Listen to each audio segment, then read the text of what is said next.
Hello नमस्कार दोस्तों, आपका अपने YouTube चैनल पर स्वागत है। और आज हम चर्चा करेंगे कक्षा 10 के एक ऐसे अध्याय के बारे में जो बहुत ही महत्वपूर्ण है। उस अध्याय का नाम है विद्युत धारा का चुंबकीय प्रभाव। विद्युत धारा का चुंबकीय प्रभाव, यानी विद्युत धारा का जो चुंबकीय प्रभाव है। इस अध्याय में हम क्वेश्चनों के साथ पूरे पाठ का रिवीजन करेंगे, तो बने रहिएगा पूरी क्लास में, पूरे पाठ का रिवीजन करेंगे। तो आइए, हमारा जो पहला क्वेश्चन है ये क्या कहता है, किसी छड़ चुंबक के चारों ओर चुंबकीय बल रेखाएं दिखाएं। अब देखो, हमारा पहला क्वेश्चन कहता है कि किसी छड़ चुंबक के चारों ओर चुंबकीय क्षेत्र रेखाओं का हमें क्या करना है, प्रदर्शित करना है। तो कैसे करेंगे, सर्वप्रथम आपको ध्यान रखना, ये इस प्रकार की होती है एक छड़ चुंबक। इस प्रकार की एक छड़ चुंबक होती है और चुंबक को आपको पता है दो ध्रुव होते हैं, एक होता है अस और एक होता है अन। एक से होता है अन, एक होता है अस। ये होता है साउथ और ये होता है नॉर्थ, उत्तरी और दक्षिणी ध्रुव है, ये ध्यान रखना। अब हमें पूछा गया है किसी छड़ चुंबक के चारों ओर चुंबकीय बल रेखाएं या चुंबकीय क्षेत्र रेखाएं हमें खींचनी है। सर्वप्रथम आपको ध्यान रखना है कि किसी भी चुंबक के कितने ध्रुव है, दो। एक होता है दक्षिण ध्रुव है, एक होता है उत्तरी ध्रुव है, साउथ एंड नॉर्थ। अब आपको ध्यान रखना है कि चुंबक के दो ध्रुव होते हैं, जब समान ध्रुवों को पास में लाया जाता है तो होता है प्रतिकर्षण। यानी जब दो समान ध्रुवों को पास पास लाया जाता है तो उनके मध्य होता है प्रतिकर्षण। क्या होता है? प्रतिकर्षण। जब दो असमान ध्रुवों को पास में लाया जाता है तो उनके मध्य क्या होता है? आकर्षण। क्या होता है? आकर्षण, अट्रैक्शन होता है। और ये होता है रिपल। इधर रखना, जब समान ध्रुवों को पास में लाया जाता है चुंबक के तो होता है प्रतिकर्षण, और असमान ध्रुवों को लाया जाता है तो होता है आकर्षण। इतनी बातों का पहले ध्यान रखना है। अब आपको पता है कि चुंबक है वो अपने चारों ओर चुंबकीय क्षेत्र रेखाएं बनाती है इस प्रकार से। ये इस प्रकार से क्या बनाती है? रेखाएं बनाती है। कुछ ऊपरी खींच लेता है, इस प्रकार से क्या बनाती है? रेखाएं बनाती है। अब आपको ध्यान रखना, चुंबक के चारों ओर ये क्षेत्र रेखाएं हैं। चुंबक के चारों ओर चुंबकीय बल रेखाएं दिखाई। हमने जो क्वेश्चन में बोला था वो हमने कर दिया। अब ध्यान रखना कि जो चुंबकीय क्षेत्र रेखाएं हैं, अंदर तो इसकी दिशा होती है साउथ से नॉर्थ की ओर, अर्थात दक्षिण से उत्तर की ओर, और बाहर होती है नॉर्थ से साउथ की ओर। बाहर किस दिशा में होती है? नॉर्थ से साउथ की ओर। इस प्रकार से आपको ध्यान रखना है। इस प्रकार समझ सकते हो कि चुंबक के बाहर चुंबकीय क्षेत्र रेखाओं की जो दिशा है क्या होती है? नॉर्थ से साउथ की ओर, नॉर्थ से साउथ की ओर। और अंदर की बात करते हैं तो अंदर ध्यान रखना, इनकी जो क्षेत्र रेखाओं की दिशा होती है साउथ से नॉर्थ की, और इस प्रकार से आपको ध्यान रखना है साउथ से नॉर्थ की ओर। अब हमें इस क्वेश्चन की हमने विस्तृत चर्चा कर ली है कि हमें ये क्वेश्चन क्या कहता है, किस प्रकार से हमने इनके चारों ओर चुंबकीय क्षेत्र रेखाएं खींची। अगला हमारा क्वेश्चन होगा, बहुत ही शानदार सीरीज है। अगर आपने इस सीरीज को ज्वाइन कर लिया तो मान के चलो कि ये अध्याय आपके पूर्ण रूप से कंप्लीट हो जाएगा। अब देखो अगला क्वेश्चन में क्या कहता है। अगला क्वेश्चन कहता है कि सोलेनोइड क्या है? सोलेनोइड, सर्वप्रथम आपको ध्यान रखना, सोलेनोइड होती है परिनालिका। क्या होती है? परिनालिका। इंग्लिश बोलते हैं सोलेनोइड। सोलेनोइड बोलते हैं इसे इंग्लिश में। अब देखो परिनालिका कहते किसे हैं, पहले ये ध्यान रखना। अब देखो इसमें पूछा गया सोलेनोइड क्या है, परिनालिका कहते किसे हैं? पास पास, ध्यान रखना, पास पास लिपटे तांबे के तार, पास पास लिपटे तांबे के तार, तार बेलन की आकृति को परिनालिका कहते हैं। क्या कहते हैं? परिनालिका, परिनालिका कहते हैं। ये जानना, परिनालिका के समय ये जानना, ये क्या क्या कहता है? पास पास लिपटे तांबे के तार बेलन की आकृति क्या कहलाता है? परिनालिका कहता है। परिनालिका की आकृति कुछ इस प्रकार की होती है। जानना परिनालिका की आकृति, जैसे मान लो ये कोई तार है, इस प्रकार से हमने ये क्या बना दिया, परिनालिका का निर्माण है वो कर दिया। ये क्या हो गई? अब देखो ये तार होंगे, वो होंगे तांबे की, पास पास लिपटे तांबे के तार बेलन की आकृति क्या कहलाएगी? परिनालिका कहते हैं। अब देखो हमें क्वेश्चन क्या कहता है कि सोलेनोइड या परिनालिका क्या है? सोलेनोइड एक उपकरण है जो तार की कुंडली से बना होता है। ये देखो तार की कुंडली से बना होता है। एक परिनालिका का उपयोग विद्युत चुंबक के रूप में किया जा सकता है। अब देखो इस अध्याय में हम चर्चा करते हैं कि हम किसी भी चालक तार में हम जब विद्युत धारा प्रवाहित करते हैं तो इसमें कौन सा क्षेत्र उत्पन्न हो जाता है? चुंबकीय क्षेत्र उत्पन्न हो जाता है। वो आगे भी चर्चा करेंगे कि किस प्रकार से चुंबकीय क्षेत्र उत्पन्न होता है। जैसे मान लो ये कोई तार है, हमने तार लिया, इस तार में हमने धारा आई दी तो इसमें कौन सा क्षेत्र उत्पन्न हो गया? चुंबकीय क्षेत्र उत्पन्न हो गया, मैग्नेटिक फील्ड उत्पन्न हो गया। तो ये एक परिपथ के माध्यम से समझो कि जैसे मान लो ये कोई परिपथ है, ये कोई परिपथ है, इसमें इस प्रकार से ये लगा हुआ, इस प्रकार से प्रत्येक धारा ये वेट लगी हुई है, ये यहाँ कुंजी है और यहाँ कोई बल्ब लगा हुआ है। अब देखो मैंने क्या किया, यहाँ से स्विच को ऑन किया, स्विच ऑन करते यहाँ विद्युत धारा आई बहने लगी। जैसे ही विद्युत धारा आई बहने लगी तो इसमें चुंबकीय क्षेत्र उत्पन्न हो गया। कौन सा क्षेत्र उत्पन्न हो गया? इसके चारों ओर कौन सा क्षेत्र उत्पन्न हो गया? चुंबकीय क्षेत्र उत्पन्न हो गया। तार के चारों ओर, तार के चारों ओर कौन सा क्षेत्र उत्पन्न हो गया? चुंबकीय क्षेत्र। तो इस प्रकार से आपको ध्यान है ये सर्वप्रथम प्रयोग होता है था ओस्टेड में। किसने बताया था? ओस्टेड में। ये ओस्टेड एक महान वैज्ञानिक थे। इन्होंने बताया कि जब किसी चालक तार में विद्युत धारा प्रवाहित करते हैं तो इसमें कौन सा क्षेत्र उत्पन्न हो जाता है? चुंबकीय क्षेत्र उत्पन्न हो जाता है। ये जानना, क्या उत्पन्न हो जाता है? चुंबकीय क्षेत्र उत्पन्न हो जाता है। तो इसी चुंबकीय क्षेत्र का आपको पता है विद्युत मोटर है वो कार्य करती है किस प्रकार से। ये सारी की सारी हम चर्चा आगे अभी विस्तृत रूप से करने वाले हैं। ये किसने बताया? ओस्टेड ने। जैसे ही इसमें धारा बहने लगी तो इसमें क्या उत्पन्न हो गई? चुंबकीय क्षेत्र उत्पन्न है वो हो गया। ये जानना परिनालिका का रूप विद्युत चुंबक बनाने में भी किया जाता है। अगला क्वेश्चन हमारे पास, ये भी महत्वपूर्ण क्वेश्चन है। दाहिने हाथ के अंगूठे का नियम और समझाइए। अब देखो हमें समझाना है दाहिने हाथ का अंगूठे का नियम। ये हमारा दायां हाथ है, इस दाएं हाथ का जो अंगूठा है ये नियम क्या कहता है?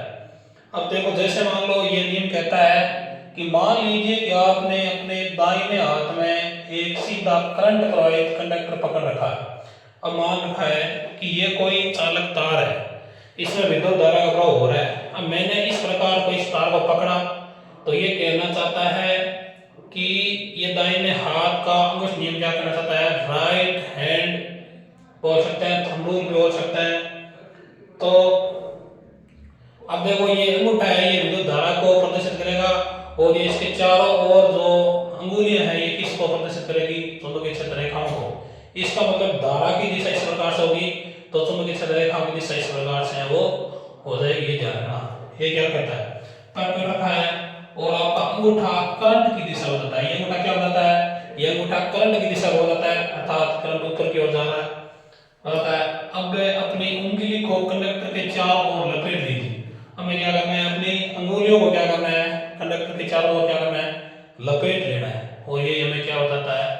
दक्षिणी हस्त अंगुष्ठ नियम बताता है कि किसी चालक तार में विद्युत धारा प्रवाहित करते हैं तो इसके चारों ओर कौन सा क्षेत्र उत्पन्न हो जाता है? इसके चारों ओर चुंबकीय क्षेत्र उत्पन्न है वो हो जाता है। इस प्रकार से आपको जानना बहुत ही शानदार एवं देख सकते हैं एग्जाम की दृष्टि से मोस्ट क्वेश्चन है ये। चारों ओर लपेटे इसलिए ये है आपकी अंगुलियों की दिशा चुंबकीय क्षेत्र रेखाओं की दिशा होगी दाहिने हाथ के अंगुष्ठ के नियम को मैक्सवेल के कोर्क नियम के रूप में भी जाना जाता है।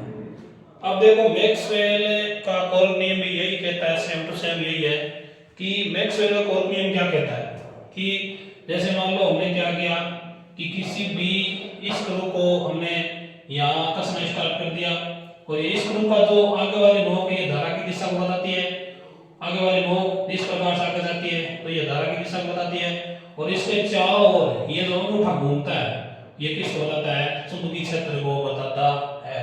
ये है मैक्सवेल का कोर्क स्क्रू नियम। अगला क्वेश्चन देखो,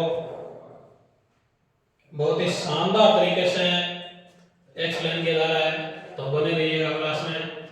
चुंबकीय क्षेत्र रेखाएं क्या कहती है, देखो चुंबकीय क्षेत्र रेखाओं के गुणों की सूची बनाई। अब देखो अभी हमने चर्चा की है कि एक चुंबक होती है, जैसे मान लो ये कोई चुंबक है, ये छड़ चुंबक है, जान लेना ये नाल चुंबक नहीं है। नाल चुंबक की आकृति कुछ इस प्रकार की होती है, नाल चुंबक की आकृति कुछ इस प्रकार से होती है, ये अनसीधा मान लो और ये सीधा इस प्रकार से। लेकिन ये है ये एक छड़ चुंबक है, जानना छड़ की आकृति की है और ये इसके चारों ओर हमने देखा कि चुंबकीय क्षेत्र रेखाएं है वो बन रही है। इनके हमें क्या बतानी है, विशेषता बतानी है। हमें क्या बतानी है, विशेषता। अंदर तो हमने पढ़ा था असन की ओर और बाहर तो अन से अस की ओर, यानी नॉर्थ से साउथ की ओर, उत्तर से दक्षिण की ओर। अब देखो क्वेश्चन क्या कर रहा है, चुंबकीय क्षेत्र रेखाओं के गुणों की सूची बनाई। अब देखो हमें इन गुणों की क्या करनी है, चुंबकीय क्षेत्र रेखाएं हैं, इन गुणों की क्या बनानी है, सूची बनानी है। अब देखो क्या कहता है, यह बल रेखाएं बंद वक्र बनाती है। ये देखो आपको पता है, दिखाई दे रहा है कि ये जितनी भी चुंबकीय क्षेत्र रेखा ये क्या बनाती है, एक बंद है वक्र बनाती है। क्या बनाती है, बंद है वक्र बनाती है। जहां पर क्षेत्र रेखाएं एक दूसरे के निकट रहती है वहां चुंबकीय क्षेत्र अधिक प्रबल होता है। अब आपको पता ही है, जाहिर सी बात है कि किसी चुंबक के हम नजदीक जितना जाएंगे तो हम बल का अनुभव है वो ज्यादा करेंगे। क्यों, क्योंकि जो चुंबकीय क्षेत्र रेखाएं हैं नजदीक में क्या है, प्रबल है, मजबूत है। जितनी ज्यादा चुंबकीय क्षेत्र रेखाएं नजदीक होगी उतना ही ज्यादा चुंबकीय क्षेत्र मजबूत होगा, ध्यान रखना। अब देखो अगला क्या कहता है, दो चुंबकीय क्षेत्र रेखाएं एक दूसरे को प्रतिच्छेद नहीं करती है। ये ध्यान रखना, ये नहीं है कि जैसे मान लो ये कोई चुंबक है, ये कोई चुंबक है एस, ये एन हो गया, दो चुंबकीय क्षेत्र रेखाएं एक दूसरे को इस प्रकार से प्रतिच्छेद नहीं करती है, एक दूसरे को प्रतिच्छेद है वो नहीं करती है। अगर ऐसा होता, अगर मान लो यहाँ प्रतिच्छेद हो गई तो ये, अगर यहाँ हम एक दिक् सूचक रखेंगे, क्या रखेंगे, दिक् सूचक है, तो ये दिक् सूचक है, दोनों दिशाओं को क्या करेगा, इंगित करेगा। और ये ऐसा होना असंभव है, ऐसा होता ही नहीं है। और ये चुंबकीय क्षेत्र रेखा एक दूसरे को क्या करती है, प्रतिच्छेद नहीं करती है। ये ध्यान रखना, क्या नहीं करती है, प्रतिच्छेद नहीं करती है। अब देखो एक नाम हमारे पास आया है दिक् सूचक, तो इस दिक् सूचक के बारे में थोड़ा देखना होगा क्लियर से। एक नाम आ गया दिक् सूचक, क्या नाम आ गया, दिक् सूचक है, या इसे बोल सकते हैं कंपास। क्या बोल सकते हैं, कंपास। सर्वप्रथम ध्यान रखना, ये दिक् सूचक है, ये दिशा बताता है चुंबकीय क्षेत्र की। ये जैसे मान लो ये कोई है दिक् सूचक इस प्रकार का। अब ये ध्यान रखना, दिक् सूचक जो सुई है ये किसकी बनी होती है, चुंबक की बनी होती है। किसकी बनी होती है, चुंबक की बनी होती है। और ये हमें बताता है, जैसे मान लो हमने ऑस्टेट का प्रयोग पढ़ा था कि ऑस्टेट में कैसे चेक किया कि इसमें चुंबकीय क्षेत्र उत्पन्न हुआ है, अभी देखते हैं। अब देखो ऑस्टेट का थोड़ा प्रयोग है वो रिवाइज कर लेते हैं कि कंपास का जो दिक् सूचक है इसका रोल क्या है, इसका रोल है वो क्या, थोड़ा देख लेते हैं विस्तार से क्योंकि एकदम क्लियर होना चाहिए। अभी देखते हैं ऑस्टेट का प्रयोग। अब देखो ऑस्टेट भाई क्या कहता है कि जैसे मान लो यहाँ एक कोई परिपथ है इस प्रकार का, हमने यहाँ एक कुंजी बना दी, यहाँ बैटरी ले ली। अब देखो ऑस्टेट क्या कहता है, जैसे ही हम स्विच को ऑन करते हैं तो इसमें धारा प्रवाह होने लगती है, धारा प्रवाह होने लगती है, धारा प्रवाह होने लगती है। अब हमने पढ़ा है कि जब किसी परिपथ में विद्युत धारा प्रवाहित करता है तो चुंबकीय क्षेत्र भी उत्पन्न हो जाता है। तो इसको चेक कैसे किया जाए भाई, कि हमें कैसे पता चलेगा कि इसमें चुंबकीय क्षेत्र उत्पन्न हो गया है? तो इसके पास ओस्टेड लाया है कंपास। क्या लाए हैं? कंपास, अर्थात दिक सूचक लेके आए हैं। दिक सूचक मान लो, अब आपको बताइए कि परिपथ के अंदर धारा प्रवाहित होगी, धारा प्रवाहित होने के कारण चुंबकीय क्षेत्र उत्पन्न होगा। अब चुंबकीय क्षेत्र अगर उत्पन्न होगा तो ऐसा मान सकते हैं कि चुंबक की तरह व्यवहार करता है, कहीं ना कहीं चुंबक है। तो इसके पास अगर चुंबक लाएंगे तो क्या इस सूचक के अंदर किसी प्रकार का विक्षेप या बोल सकते हैं विक्षेप उत्पन्न नहीं होगा? इसमें हो जाएगा। जैसे मान लो इसके पास में लाएंगे कि यहाँ कौन सा क्षेत्र है? चुंबकीय क्षेत्र है। अब चुंबक को चुंबक के पास लाएंगे तो इसकी सुई इस प्रकार से हिलेगी डुलेगी, इसका मतलब इसके अंदर क्या उत्पन्न हो रहा है? विक्षेप उत्पन्न हो रहा है।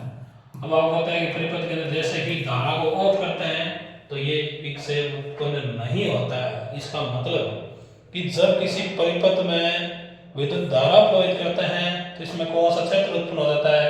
चुंबकीय क्षेत्र उत्पन्न हो जाता है, मैग्नेटिक फील्ड उत्पन्न हो जाता है। ध्यान रखना, ये है दिक सूचक कंपास। तो आपको पूछ सकता है यहाँ से एक नंबर का क्वेश्चन। अब हमारा अगला क्वेश्चन है, ये देखो, ये एक चुंबक है अस और एन में, इसमें दो ध्रुव दिए हुए हैं। तो मैंने आपको इसके बारे में बता ही दिया है कि इसके चारों ओर किस प्रकार से चुंबकीय क्षेत्र रेखाएं बनती है, और बाहर तो दिशा होती है अन से अस की ओर और अंदर होती है अस से अन की ओर। इस प्रकार से ये कोई ज्यादा है नहीं, इसको मैंने बता दिया है। अगला क्वेश्चन है, औसत के रूप में चुंबकत्व का क्या महत्व है?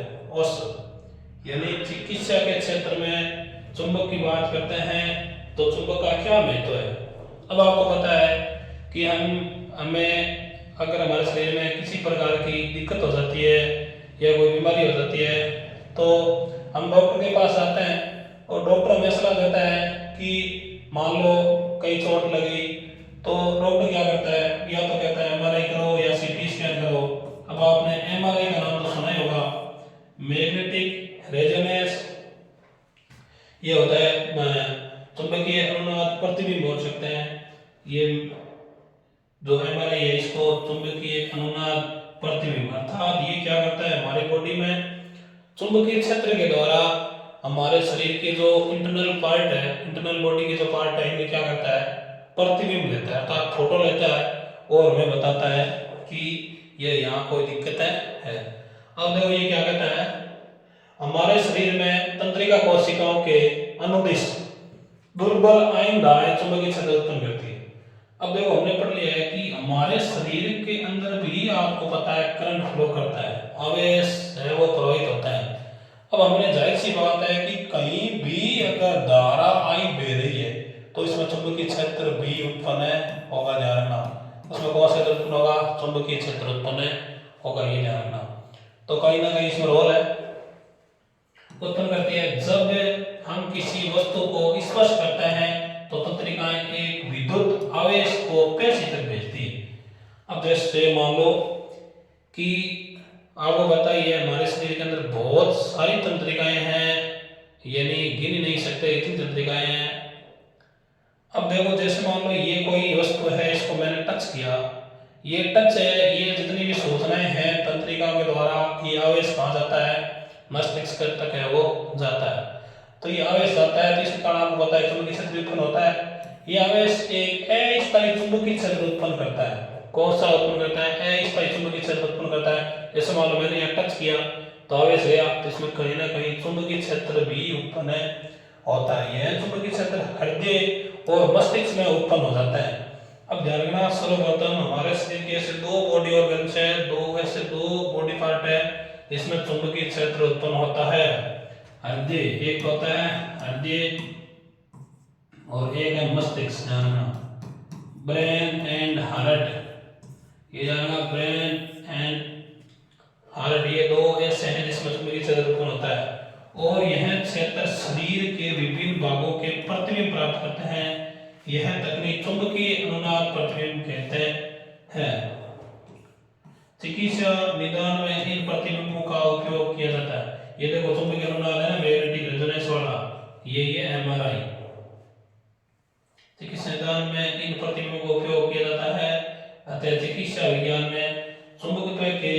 महत्वपूर्ण उपयोग है। अब आप बताइए शब्दों क्या करता है, ये प्रतिबिंब तैयार करता है और किसी भी जांच को क्या कहता है, शुद्ध बनाता है। अब देखो अगला क्वेश्चन क्या कहता है, बहुत ही शानदार क्वेश्चन है इसी सीरीज का। जो सातवां क्वेश्चन है, लघु पतन से आप क्या समझते हैं।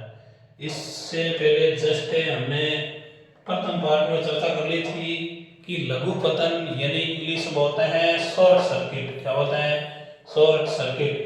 अब आपको पता है लघु पतन तो आपने काफी देखा होगा हमारे घरों के अंदर है या अन्य, जैसे मान लो तीन तार आते हैं। कितने तार आते हैं, तीन तार। एक होता है विद्युमन्य तार,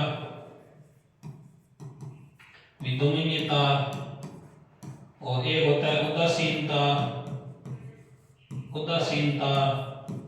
इसका कलर है वो लाल होता है। कैसा होता है, लाल। और इसका होता है काला। दो ध्यान रखना, इसका होता है, इसका होता है लाल और इसका होता है काला। और ये दूसरा तार होता है भू संपर्क तार, भू संपर्क तार, अर्थात अर्थिंग वायर भी बोल सकते हैं। ये भू संपर्क तार है, ये डायरेक्ट भूमि में इसका कनेक्शन होता है। और ये क्यों लगाया जाता है वो भी मैं अभी आपको बताऊंगा।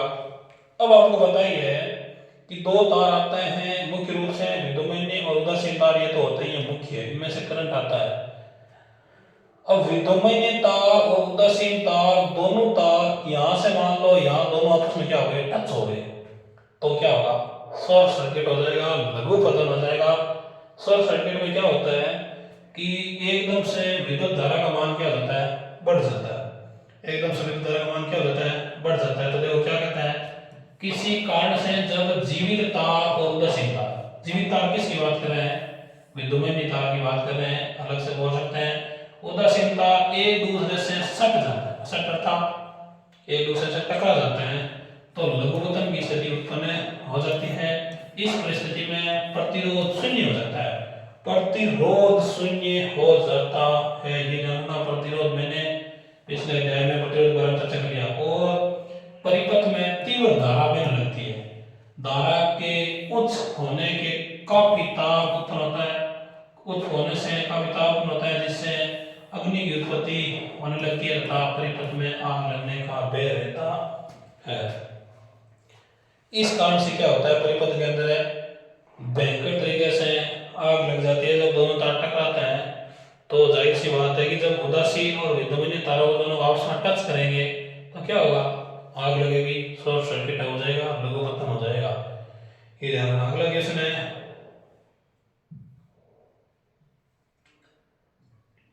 चुंबक के निकट लाने पर अधिक सोचा कि सुई विक्षेपित क्यों हो जाती है। ये हमने चर्चा कर ली है, पढ़ना है केवल। दिक्सूचक सुई भी एक छोटा चुंबक है। मैंने आपको पहले बता दिया है, दिक्सूचक सुई है ना, ये छोटा क्या है, छोटा चुंबक है। क्या है, छोटा चुंबक है। दिक्सूचक सुई क्या है, छोटा चुंबक है। एन ध्रुवीय और अस ध्रुवीय मौजूद है। अब आपको पता है कहीं भी अगर आप चुंबक देखते हो तो इसमें एक सिरा अन होता है और एक सिरा क्या होता है, अस। एक नॉर्थ और एक साउथ सिरा होता है, एक उत्तरी ध्रुवीय और एक दक्षिण ध्रुवीय होता है, साउथ पोल और नॉर्थ पोल। जब चुंबक के समीप इसे लाया जाता है तो इनके ध्रुवों के बीच आकर्षण अथवा प्रतिकर्षण के कारण चुंबकीय सुई विक्षेपित हो जाती है। अब आपको पता ही है जब दो चुंबक को पास में लाते हैं तो या तो उनके मध्य आकर्षण होता है या उनके मध्य क्या होता है, प्रतिकर्षण होता है। तो आकर्षण कब होगा, मैंने शुरुआत में बता दिया है कि जब किसी चुंबक के दो असमान ध्रुवों को पास में लाया जाता है तो उनके मध्य होता है आकर्षण। और जब चुंबक के दो समान ध्रुवों को पास में लाया जाता है तो उनके मध्य होता है प्रतिकर्षण, रिपल होता है। और दो असमान ध्रुवों को पास में लाया जाता है तो अट्रैक्शन होता है, आकर्षण होता है। ये ध्यान रखना, बीच आकर्षण अथवा प्रतिकर्षण का चुंबकीय क्षेत्र विक्षेपित है वो हो जाती है। जैसे हम मान लो कि चुंबक को पास में लाते हैं तो क्या होता है, एक दो विक्षेप हो जाती है, आकर्षण होता है तो पास में जाती है, प्रतिकर्षण होता है तो क्या होती है, दूर जाती है। अब देखो थोड़ा सा चर्चा कर लेते हैं कि हम बार बार एक चीज पढ़ रहे हैं कि चुंबक होती क्या है, चुंबक की परिभाषा क्या है। देख लो पहले, चुंबक की परिभाषा वह है पदार्थ वह पदार्थ जो लोहे एवं वह पदार्थ जो लोहे एवं लोहे युक्त पदार्थों को अपनी ओर आकर्षित करता है, अपनी ओर आकर्षित करता है, अपनी ओर आकर्षित करता है, चुंबक कहलाता है, चुंबक कहलाता है। अर्थात आपको बताइए कि वह पदार्थ जो लोहे एवं लोहे युक्त पदार्थों को अपनी ओर आकर्षित करता है, क्या कहलाता है? चुंबक कहता है। तो ये हो गया, क्वेश्चन कंप्लीट हो गया। अगला हमारा क्वेश्चन है, जैसे ही बेहतरीन क्वेश्चनों की सीरीज है, विद्युत चुंबक की विशेषताओं को लिखें। अभी हम पढ़ रहे हैं कि किसी परिपथ में जब विद्युत धारा प्रवाहित करते हैं तो उनके मध्य चुंबकीय क्षेत्र उत्पन्न हो जाता है। तो ये चुंबकीय क्षेत्र उत्पन्न होता है, तो इस चुंबकीय क्षेत्र का नाम होता है कि चुंबक का निर्माण हम कर सकते हैं कि हमने पढ़ा है कि जो परिनालिका है, इस प्रकार से आपने पढ़ा है। तो ये परिनालिका किसकी भांति व्यवहार करती है? चुंबक की भांति व्यवहार करती है। तो इस परिनालिका के द्वारा चुंबक का निर्माण भी कर सकते हैं। विद्युत चुंबक की बात करते हैं, एक होती है स्थायी चुंबक, नेचुरल, यानी विद्युत चुंबक होती है। विद्युत चुंबक का चुंबकत्व स्थायी नहीं होता है। क्या होता है? विद्युत चुंबक का स्थायित्व स्थायी नहीं होता है। अब देखिए, जैसे मान लो ये कोई परिपथ है, यहाँ वेट लगी हुई है, इस प्रकार से ये माइनस सिरा है, यहाँ से कट है, इस प्रकार से ये कुंडी लगी हुई है। अब देखो, जब हमने इसमें विद्युत धारा प्रवाहित करी तो इसमें कौन सा क्षेत्र उत्पन्न हो गया? चुंबकीय क्षेत्र उत्पन्न हुआ। लेकिन कब उत्पन्न हुआ? वो जब उत्पन्न हुआ जब इसमें विद्युत धारा का प्रवाह हो रहा है। जब इसमें विद्युत धारा का कनेक्शन कटा तो चुंबकीय क्षेत्र भी यहाँ से हटा। ये जानना, चुंबकीय क्षेत्र का चुंबक तो स्थायी नहीं होता, ये जानना। विद्युत चुंबक अब तक धारा बहती है, जब तक धारा बहती है चुंबकत्व कायम रहता है, और धारा के बंद होने पर चुंबकत्व समाप्त हो जाता है। जब करंट हटा तो चुंबकीय क्षेत्र यहाँ से कटा। ये जानना। अगला है, विद्युत चुंबक के एक छोर पर दो उत्तरी ध्रुव और दूसरे छोर पर दक्षिण ध्रुव पैदा हो जाते हैं। धारा की दिशा उल्टने पर ध्रुव की स्थिति बदल जाती है। अब आपको बताइए, चुंबक के दो ध्रुव होते हैं। जब विद्युत धारा प्रवाहित करेंगे तो इनके मध्य चुंबकीय क्षेत्र उत्पन्न होगा, और जब चुंबकीय क्षेत्र उत्पन्न होगा तो कहीं ना कहीं हमारे जो तार है वो चुंबक की भांति व्यवहार करते हैं। अब आपको पता है कि चुंबक के अंदर एक तो उत्तरी ध्रुव है और एक होता है दक्षिणी ध्रुव, नॉर्थ एंड साउथ है पोल। ये ध्यान रखना। अगला पॉइंट क्या कहता है? विद्युत चुंबक के चुंबकत्व की तीव्रता परिनालिका में फेरों की संख्या, धारा के मान तथा कोण की प्रवणता पर निर्भर है, वो करती है। अब देखो, जितने ज्यादा किसी परिनालिका में फेरों की संख्या होगी उतनी ही ज्यादा जो चुंबकीय क्षेत्र है ना, ये मजबूत होगा। जानना, क्या होगा? मजबूत होगा। जैसे मान लो ये कोई हमने परिनालिका इस प्रकार से बनाई, इसकी फेरों संख्या कम है, हमने इस प्रकार परिनालिका तैयार करी, इसकी फेरों संख्या क्या है? ज्यादा है। तो इसमें ये चुंबक है क्या होगी? स्थायी ज्यादा होगी। सॉरी, विद्युत चुंबक की जो विशेषता है, इसका चुंबकत्व क्या होगा? ज्यादा होगा। फेरों की संख्या निर्भर करता है, उनकी प्रकृति पर भी निर्भर करता है। ध्यान रखना। अगला हमारा क्वेश्चन है, विद्युत बल्ब में निष्क्रिय गैस। ये एक प्रैक्टिकल के माध्यम से आगे आने वाले समय में हम पढ़ेंगे। क्या कहता है? विद्युत बल्ब में निष्क्रिय गैस क्यों भरी जाती है? निष्क्रिय, आपने जीरो गैस का नाम तो सुना ही होगा, वही है निष्क्रिय गैस। निष्क्रिय गैस विद्युत बल्ब के अंदर क्यों भरी जाती है? अब आपने देखा होगा बल्ब को, तो बल्ब के अंतर्गत एक तंतु होती है, जिसे इंग्लिश में बोलते हैं फिलामेंट, और वो फिलामेंट बनी होती है किसकी? टंगस्टन की। जब किसी बल्ब के अंदर निष्क्रिय गैस नहीं भरेंगे तो वो तंतु सीधा ऑक्सीजन के संपर्क में आके क्या हो जाएगा? क्रिया कर लेगा और जल के खत्म हो जाएगा, पूरा नष्ट हो जाएगा। इसलिए हम क्या करते हैं, निष्क्रिय गैस भरते हैं। ये क्या करते हैं, इसलिए निष्क्रिय गैस भरते हैं। और ये निष्क्रिय गैस क्या करती है, ऑक्सीजन से अभिक्रिया नहीं होने देती। जैसे मान लो यहाँ कोई बल्ब है, इस बल्ब के अंदर आपको पता है ये तंतु होती है, ये होती है टंगस्टन की। किसकी बनी होती है, टंगस्टन की। और इसमें हम गैस कौन सी भरते हैं, निष्क्रिय गैस। क्यों भरते हैं, या प्रैक्टिकली तौर पर समझ सकते हो निष्क्रिय गैस की। जैसे मान लो यहाँ से निष्क्रिय गैस को यहाँ से हमने निकाल दिया, इसको ऊपर वाले भाग को फोड़ के स्प्रिंग बची है। जब इस स्प्रिंग में विद्युत धारा प्रवाहित करेंगे तो ये क्या होगी, ऑक्सीजन से अभिक्रिया करेगी, O2 से क्या करेगी, अभिक्रिया करके क्या हो जाएगी, नष्ट हो जाएगी। अभिक्रिया करके क्या हो जाएगी, नष्ट हो जाएगी। O2 से क्या कर लेगी, अभिक्रिया। तो इसी कारण से जो हमारा बल्ब है इसमें निष्क्रिय गैस भरी जाती। बल्ब के अंदर टंगस्टन का तार रहता है, ये मैंने बता दिया है। इस तार का बला कुंडली बल्ब के अंदर उत्पन्न ताप के कारण प्रकाश देता है। हमें जूल का तापन नियम याद करने की आवश्यकता है, वो होता है H बराबर I²RT। क्या होता है, H बराबर I²RT। ये क्या कहता है कि जब धारा का मान बढ़ाएंगे तो हीट भी बढ़ेगी। इसका मतलब बल्ब के अंदर टंगस्टन का जो तंतु होता है उसमें विद्युत धारा प्रवाहित करेंगे तो उसमें का मान है वो ऑटोमेटिक से क्या हो जाएगा, बढ़ जाएगा। तो आपको पता है उसमें क्या करती है, प्रकाश देती है।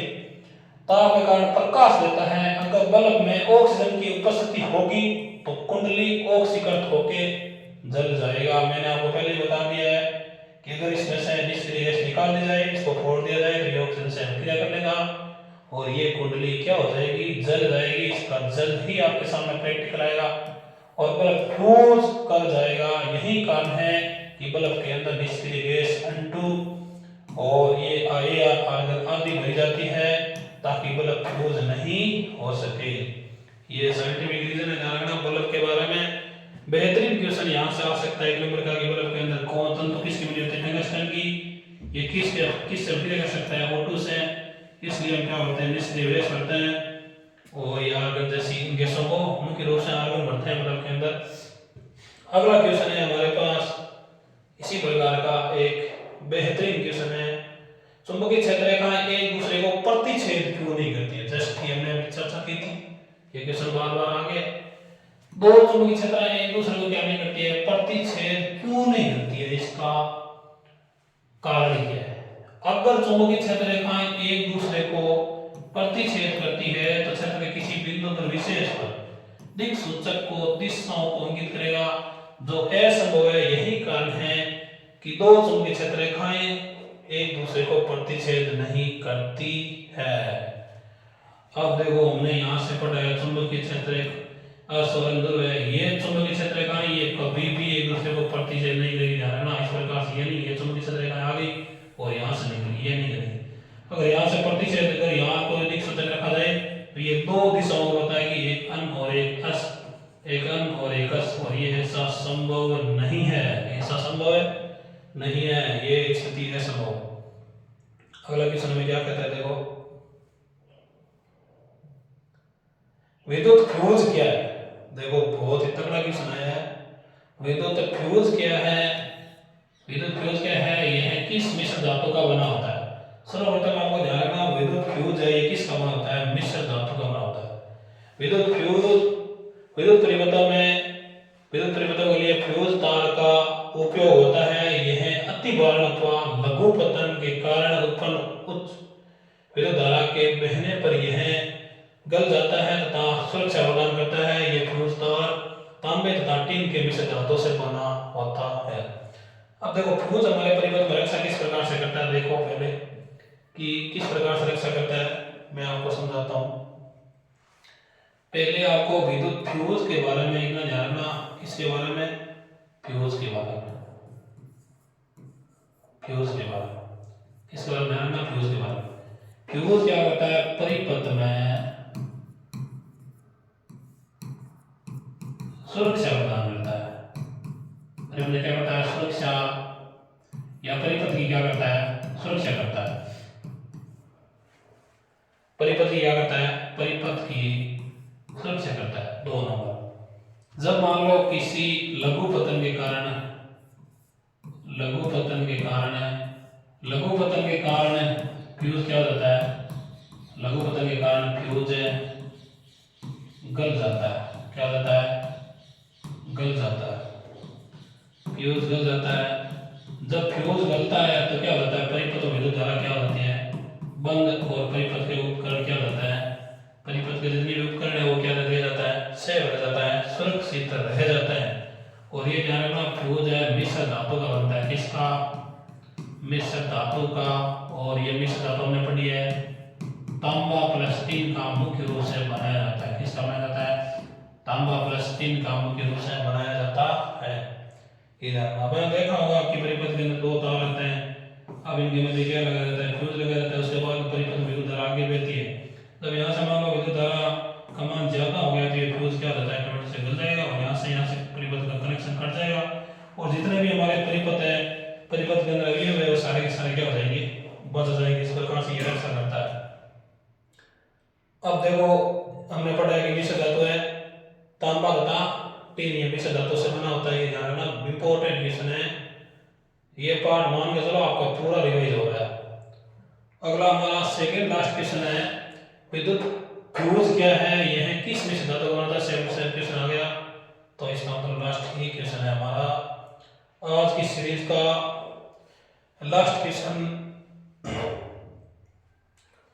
चुंबकत्व की असली पहचान क्या है, किसकी, चुंबकत्व की असली पहचान क्या है, चुंबक के सहजात ध्रुवों के बीच प्रतिकर्षण। अब मैंने इसके बारे में पहले चर्चा कर लिया है कि जब दो समान ध्रुवें पास पास आते हैं तो उनके मध्य प्रतिकर्षण होता है। क्या होता है इनके मध्य, प्रतिकर्षण। विजातीय ध्रुवों के बीच में आकर्षण होता है। अर्थात जब दो असमान ध्रुवें पास में आते हैं तो इनके मध्य क्या होता है, आकर्षण उत्पन्न होता है। दो लोहे के टुकड़े लिए जाएं और इनके एक छोर दूसरे छोर के सटाने पर अगर प्रतिकर्षण होता है तो दोनों लोहे के टुकड़े चुंबक होंगे। अब आपको पता है लोहा प्रेरण के द्वारा लोहे को भी चुंबक बनाया जा सकता है। ये जानना इसको थोड़ा सा, तो दोबारा देख लो इसको कि जो चुंबक है हमारी, सर्वप्रथम जानना चुंबक कहते हैं किसे, चुंबक लोहे एवं लोहे पदार्थों को अपनी ओर क्या करती है, आकर्षित करती है। क्या करती है, ये अपनी ओर आकर्षित है वो करती है। जैसे मान लीजिए कोई चुंबक है, ये क्या कोई चुंबक है, ये इस प्रकार की चुंबक है, इसमें एक ध्रुव एस है और एक क्या है, अन। इसके चारों चुंबकीय क्षेत्र रेखाएं बनती है। पूरा एक बार रिवाइज हो जाएगा। ये एक ध्रुव एस हो गया, एक हो गया अन, इसे बोलते हैं साउथ, इसे बोलते हैं नॉर्थ, इसे बोलते हैं हिंदी में दक्षिण ध्रुव, उत्तरी ध्रुव। इसके चारों आपको पता है चुंबकीय क्षेत्र रेखाएं बनती है। और चुंबकीय क्षेत्र रेखाओं की विशेषताएं भी आपने पढ़ ली। एक दूसरे प्रतिच्छेद नहीं करती, जानना एक दूसरे प्रतिच्छेद है वो नहीं करती है। एक बंद वक्र बनाती है, ये भी जानना। इसकी अंदर दिशा होती है, चुंबकीय क्षेत्र रेखाओं की दिशा होती है साउथ से नॉर्थ की ओर और बाहर होती है नॉर्थ से साउथ की ओर। कैसी होती है, नॉर्थ से साउथ की ओर होती है। अब हमने देखा है कि जब चुंबक की दो, मान लो ये कोई चुंबक है, इस प्रकार की छोटी चुंबक ले ली, इसमें अस ध्रुव है और इसमें अन ध्रुव है। इसी प्रकार ये चुंबक हमने ले ली, इसमें अन ध्रुव है और इसमें अस ध्रुव है। जब ये दोनों पास पास आएंगी इनके मध्य होगा प्रतिकर्षण। क्या होगा, प्रतिकर्षण हो जाएगा। क्या होगा, प्रतिकर्षण। और जब हमने मान लो यहाँ कोई चुंबक ले ली इस प्रकार से, एक सिरा हो गया अस है और ये हो गया अन, ये हो गया अन और ये हो गया अस। जब इन दोनों को पास मिलाएंगे इनके मध्य क्या होगा, आकर्षण हो जाएगा। क्या हो जाएगा, आकर्षण, अट्रैक्शन। इस प्रकार से ध्यान रखना आपको, ये तो नॉर्मल चीज है। तो मैंने आज विद्युत धारा का जो कंप्लीट चैप्टर है इसका रिवीजन किया। अगर वीडियो अच्छा लगे तो लाइक करना, ज्यादा से ज्यादा दोस्तों के साथ शेयर कर देना, क्योंकि लगभग 10 से 15 दिन में कक्षा 10 की जो साइंस है और साथ में मैथ की क्लासें भी आ रही है, 10 से 15 दिन में ये विज्ञान और गणित दोनों क्या हो जाएगी, कंप्लीट हो जाएगी। इसी के साथ धन्यवाद।